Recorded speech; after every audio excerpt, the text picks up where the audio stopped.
1 Kings chapter 2.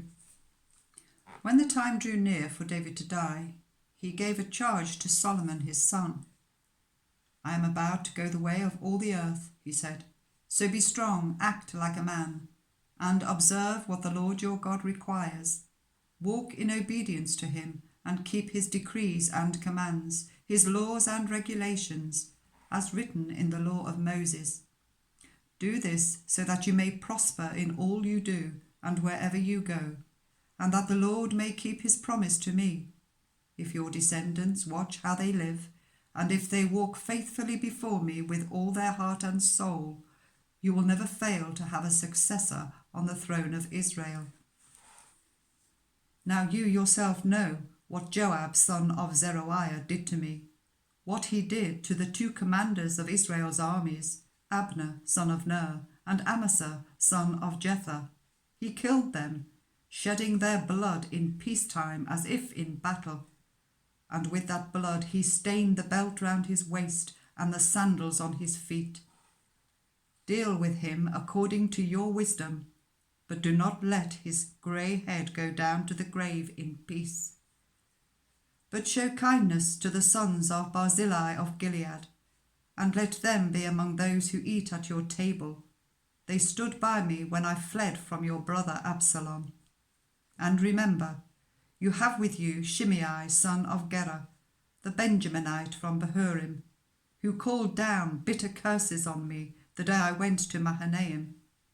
When he came down to meet me at the Jordan, I swore to him by the Lord, I will not put you to death by the sword.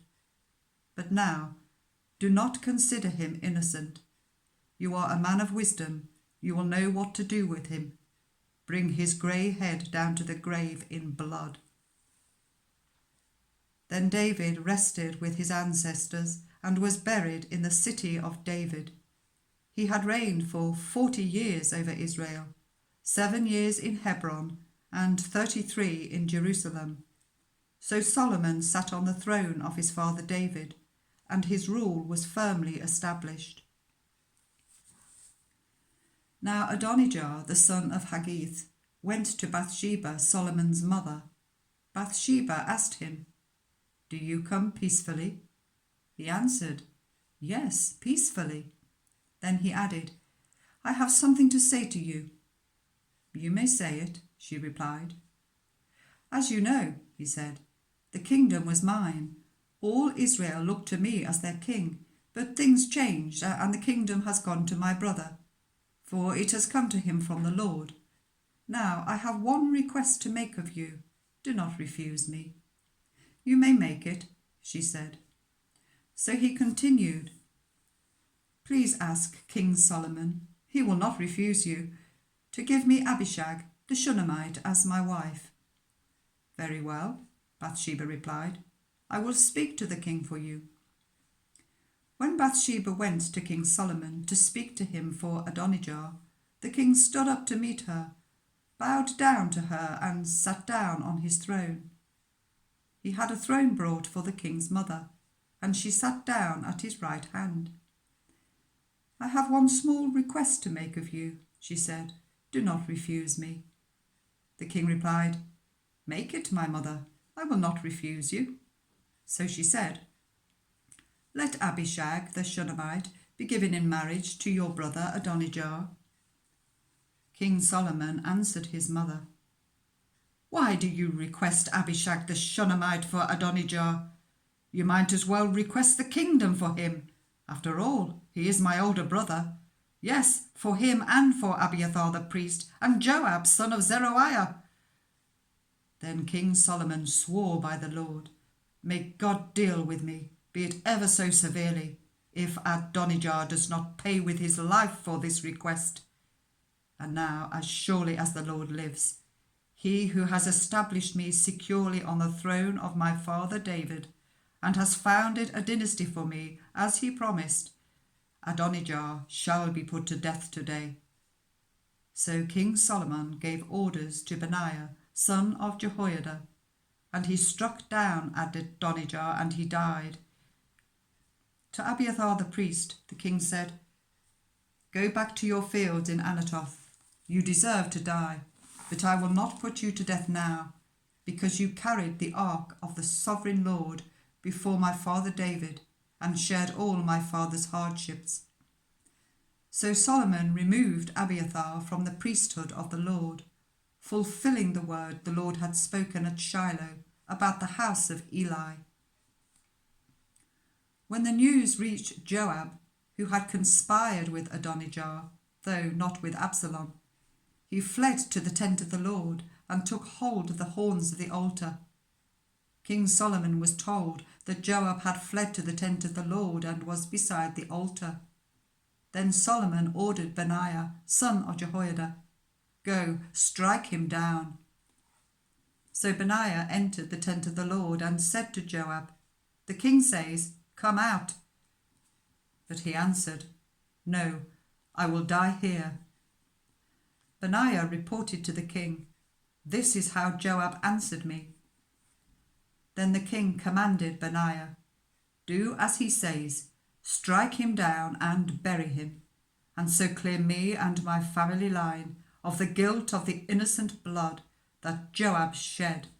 The Lord will repay him for the blood he shed, because without my father David knowing it, he attacked 2 men and killed them with the sword, both of them, Abner son of Ner, commander of Israel's army, and Amasa son of Jether, commander of Judah's army, were better men and more upright than he.